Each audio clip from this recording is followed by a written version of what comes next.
give you a set of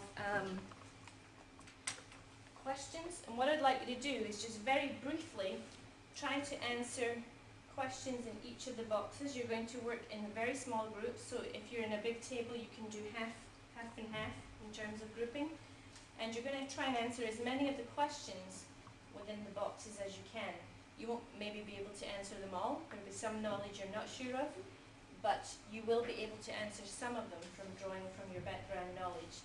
And I've kind of tried to just construct it with a text that you might not be 100% familiar with, so that you'll get the idea and what the experience and what it feels like to be trying to piece together information related to a text. I'm also going to, when you get to this one, I'm going to change over and show you a picture.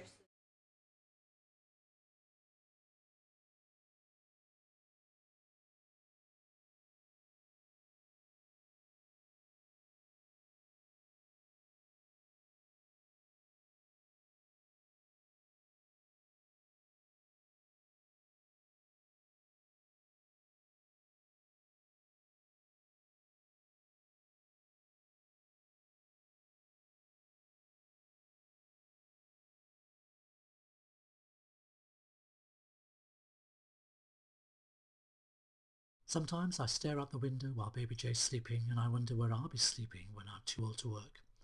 At least I know it'll be somewhere comfortable ever since Mrs. Lambert spoke to me. She showed me this domestic promise plan, something or other about a retirement policy. She told me she was putting 30 rands into it each month for me. But what happens when Jay doesn't need me anymore?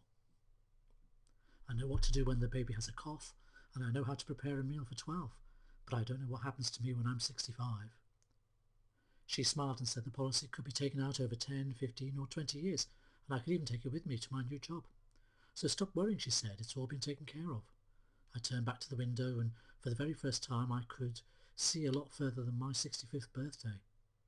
Why not give your domestic peace of mind about retirement?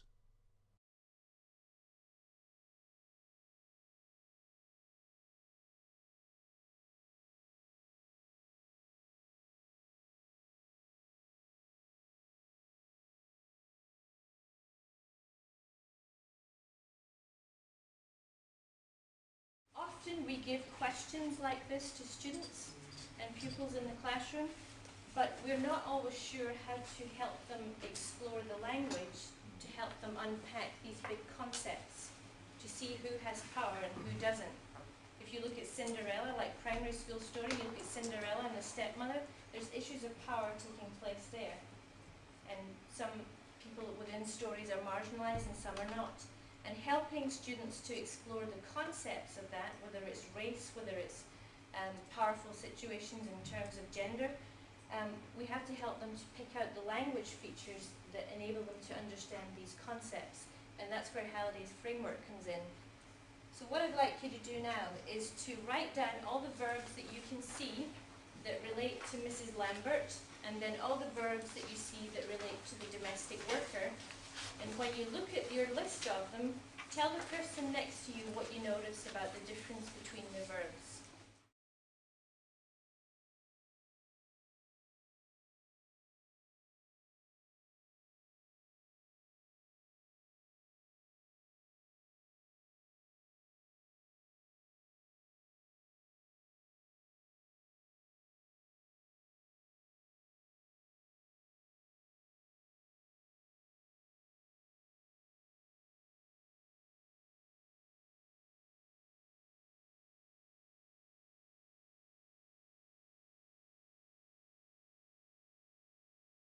I have written down all of the verbs because we're in the workshop group, but there will be some that you've noticed that you've been able to identify. Can you tell us some of the verbs that you were able to identify related to Mrs. Lambert? Verbs such as showed, told, yeah, taken care of, yeah. Any other verbs by the domestic worker? Stare, wonder, know, worrying, need. Yeah. So what do you notice about the differences between the types of verbs that this writer has attributed to these writers, or characters, sorry? Mrs. Lambert's, it's all assertive verbs. Right, so Mrs. Lambert has quite active verbs. Yes. Yeah? And what about the domestic worker? What did you notice about those types of verbs? Descriptive. Yeah. So they're descriptive and Passive. passive type verbs. Yeah. If you had looked at the slide, you would also have seen the answers. But here you will see Mrs. Lambert has what we call material and verbal processes. Halliday breaks verbs into types. And the verbs that Mrs. Lambert used are much more active, and she has agency. She's got some kind of power as she engages with what is happening within this text. Whereas the domestic worker has different types of verbs, as you say. They're more mental, they're more thought processes. It doesn't look like she's got any power in order to enact. Yeah? When you start exploring the verbs that relate to it, you start to see that it provides further evidence to the questions that you already explored in terms of who the character was, who had the power. An EAL pupil may not be able to identify immediately if we just give the big questions, who has the power, but once you break it down into looking at language, they start to see, oh, these verbs are different to these ones, and they start to be able to build their knowledge of the discourse together. If you have a look at this picture here, this has been left blank because you've already looked at the types of verbs that were associated with the different characters. If you had to change the way that these characters were thinking to provide a different kind of text, something that you would prefer each of the characters to have in terms of how they relate or to how they think. You might not want the domestic worker to have all mental, thoughtful processes. You might want a different story. You might want to give her agency. So what types of verbs would you put in, or what types of phrases would you put in?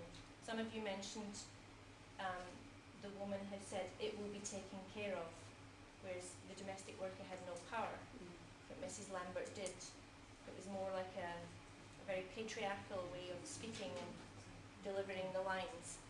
So what way would you change the discourse or the language in order to change the experience of this domestic worker? So just tell the person next to you for a few minutes. I will give you a handout each so that you've got a copy of it. The type of different discourses that you would like to see attached to this character. What different ways of using dialogue or language? I heard some very interesting ones. But I won't repeat. Mrs. Lambert could say, why don't you think about it? Yeah. So you would want another representation, maybe of another image. Mrs. Lambert would could so you might then create a different type of dialogue. What do you think the domestic worker might be thinking or saying? What would you like her to say? I want to. I will. Yeah, I will, rather than it will be taken. Yeah. And other activities you can do is get students to redesign the picture, where they're reforming the image that has been created, because this is it's still that white colonial perspective, isn't it, in terms of discourse and power. Just to finish off, Halliday's framework, this is taken from Kathy Wallace's article on reading that she did a few years ago, but it helps you to look at a text in a multidimensional way, different layers of text. Who is the text about? And there are some questions there that you can apply to help students unpack the language within the text. The next layer of meaning that's embedded in a text is interpersonal. Who is the text written for? What are the relationships within the text? What language shows that within the text? So you're getting them to unpack it. And how is the text organized? That could be the positioning of the image.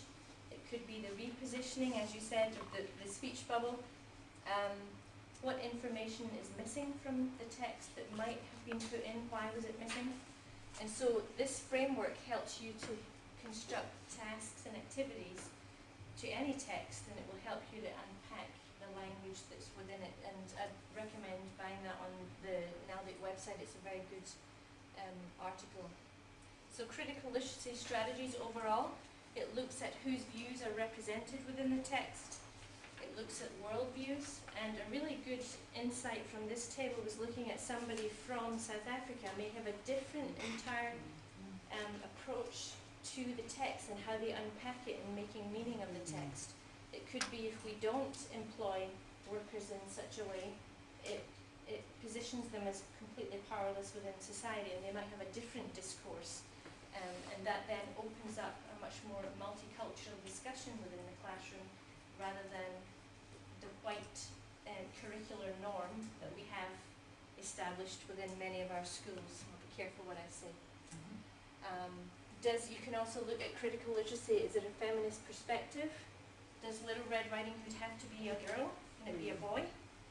And so you're helping to unpack those types of concepts, but looking at how the language constructs that. Are there gaps and silences in the text? Who's missing? Did we hear about Jay? Did Jay have a voice? The baby? Her child? So there's certain voices missing within that whole situation. The fact that Jay and Mrs. Lambert had a name and the domestic worker didn't, she was almost objectified to a role. How reliable is the evidence? So all of these types of strategies help you to unpack any given text. And the benefits of it are, although there are weaknesses with any approach and strengths, that schools are, whether policy recognizes it or not, cross-cultural meeting sites. And what happens is if we don't open up opportunities for dialogue that involve other interpretations, we're only getting a restricted perspective that focuses on the white British norm. And so we have to open it up to provide spaces and voices that include other perspectives. And it helps them to link their personal histories and what they know of the world with the text in the class, where they feel their voice is a legitimate kind of, my mind has gone blank, perspective on what is happening within the text in the classroom, that their voice can change how it's interpreted. Multiple identities are able to be shared because you're not just looking at one concept or one identity of a text. A student can then engage with saying, well, actually, from my background, this is what I've experienced or what we think. And what it does is it embraces all of the different features on the circle that I showed you at the beginning, the cognitive, because some of those tasks are quite demanding cognitively. And it helps thought processes. They were thinking about concepts and power, but they were also thinking of language and sign systems. They were thinking about socio-cultural features and how those relate to meaning. The stuff that we bring with us, our baggage in our head, all the stuff we know helps unpack the meaning of a text even though we're